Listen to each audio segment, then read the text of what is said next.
Hello mga kabam, good morning and welcome pala sa aming Vlogmas Day 4. At dyan pala pinapakita ko sa inyo yung school uniform ni Baba. So sa mga hindi pa po nakakaalam kung anong itsura, so yan po yung itsura ng kanilang school uniform. Pink na pink. Shout out naman sa kulob na pimples na to, ang sakit.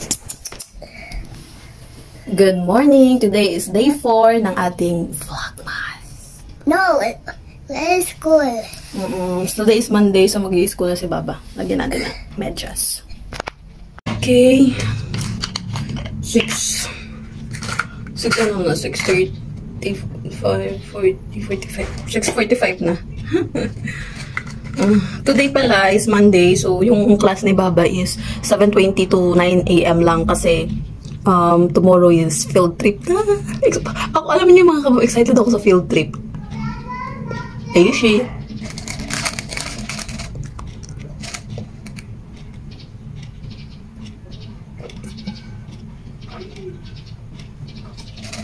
Yesterday is isang capsule lang yung ininom ko, diba? So, ngayon is dalawa.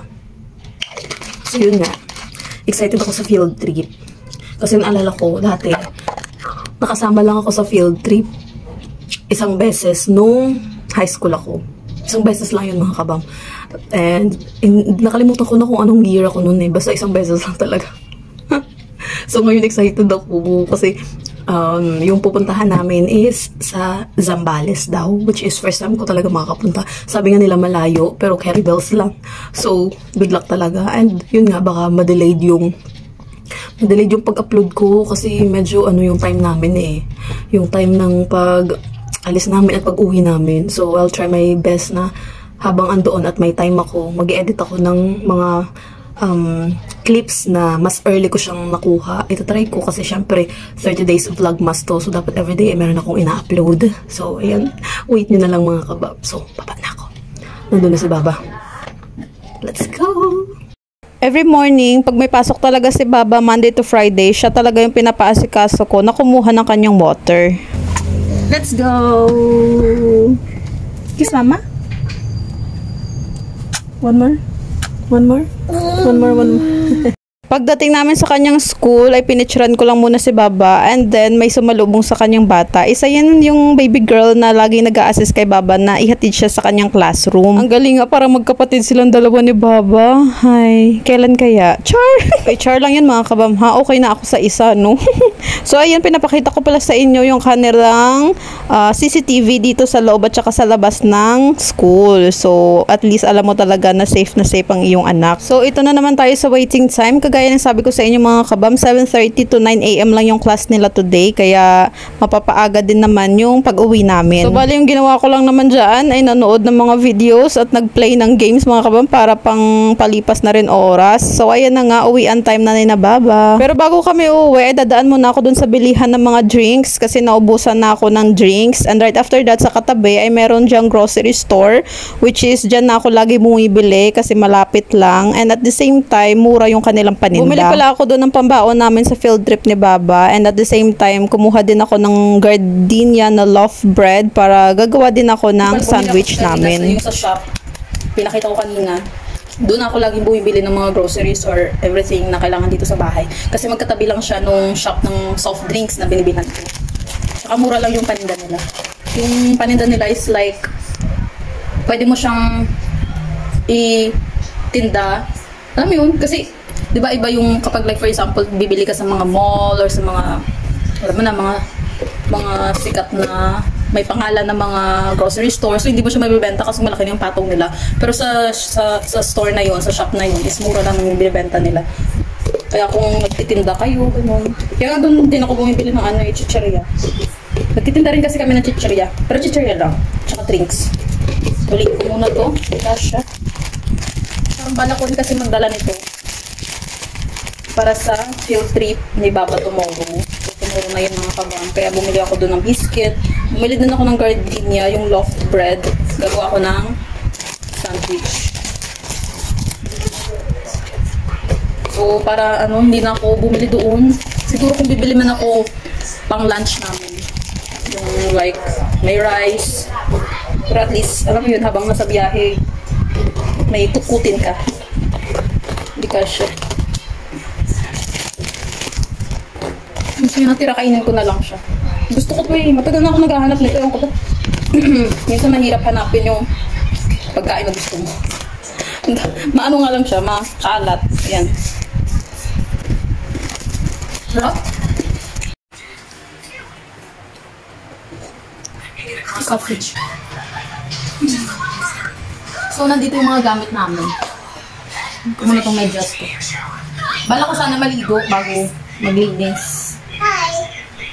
Tinatamad ang first one maligo. Kasi ano, bala ko kasi mamayang hapon. Mag-jogging ako mamayang hapon. Bumili pala ako dito kanina dito sa shop. Ako kung pwede pa itong mga nail polish. Tagal na nito eh. I want this. Dito ako kung pwede pa ito. Dito ako nakapagbili ng bago. This one. Kagaya nga ng sabi ko mga kaba, may mamayang hapon magja-jogging ako. Kaya napagtanto ko, nung after kong linisan yung aking paa, ay sana pala hindi ko na nilagyan ng nail polish. And tomorrow kasi sa field trip, ay magsasapatos din ako. Kaya parang useless lang na naglagay pa ako ng nail polish. Char. Habang naglilinis pala ako dyan mga kaba, may tinatanong ko rin si Baba kung gusto niya nga, nalinisan ko rin yung kanya kuko. Nung una sabi niya, ayaw niya. Tapos nung patapos na ako dito sa kamay ko, tsaka siya nag-insist talaga, nalinisan ko daw siya. Sabi ko, next time na anak, kasi malinis na yung kamay ko at saka basa pa kasi yung nail polish. Baka maganda gulo-gulo. Diyos ko. Ayoko namang ulitin na. Sabi ko next time na lang ay lilinisan ko yung kuko mo, yung paa at saka kamay. Nag-okay naman siya. Madaling kausap. How did you count the addition, babe? Did the teacher teach you Oh yeah. how to count? Oh, how you count? You use what? Fingers? I use one plus one is two. Your time is almost up. Plus one is Okay, three. I'm ready for you. Three I'm just plus making a one little bit is- more food here. Is The hunt is on. 4. Hmm? And 4 plus 1 Like is he knows 5. which direction he needs to go. 5 plus That will 1 make is it hard to 6. stay away from him. Let's search the village for anything of value before Mikey gets too close. Plus That makes him a 100 formidable opponent. is 101. I'm coming straight. So, ito pala yung kulay na ginamit ko mga kabam. Medyo tuyot na nga rin siya. Shake ko na lang. Sana magkasya sa kuko ko. Pero maganda yung kulay niya. At saka nakahiligan ko talaga yung kulay red na nail polish. Dati-dati pa. And nag-request si Baba na lagyan ko daw ng glitters. Kaya napalagay tuloy ako ng glitters. Ayoko pa naman ng glitters muna. Hindi ako satisfied kasi nasira. May mga ano pa yan sa gilid-gilid. Mamaya, lilinisan ko yan. Huwag ko muna siyang kaluhin kasi baka biglang magkanda sira-sira na talaga. Ayan. Kasi pag, diba, normal naman yung kapag naglagay ka is yung gilid, hindi talaga may iwasan na malagyan. Pero lilinisan ko yan mamaya. Gagamit ako ng cotton buds. Si Baba nasa baba. Every afternoon kasi doon talaga siya sa baba. Doon siya nakikitulog sa kwarto ni nanay. So ako naman is dito sa room, which is, yun nga, mag-i-edit ako. And yun nga, mag-aayos ako ng mga gamit namin para bukas, para sa field trip. Kailangan ma-complete ko talaga yung mga dadalhin kasi pag nandun ka na, ayoko yung tipong, may nakalimutan ako, may ganito ganyan pa na kailangang gamitin. Kaya mamaya isa-secure ko na talaga. Tsaka madaling araw kasi kami gigising. So sasamahan niyo kami mga kabang. Diyos ko, mga 3 AM kailangan ko nang gumising. Okay lang din naman na mga 3:30. Okay lang din naman mga 3:30 ako gising kasi prepared naman ang mga gamit ko at saka hindi ako muna mag-aayos yung sarili ko kasi plan ko is doon ako mag-aayos sa bus. Ayoko naman naka-Gardo Versosa na ako, hindi pa kami nakarating sa pupuntahan namin yung mock-up ko Diyos ko, Gardo Versosa na. So doon ako mag-aayos. So i-make sure ko muna na kompleto yung mga gamit namin later. So anyway, that's why my video ng mga kabam at bagi-bisibisihan muna ako. And don't you worry, sasama ko kayo sa aming vlog for tomorrow. So ayan, thank you so much for watching. Yun lang, the end. Bye!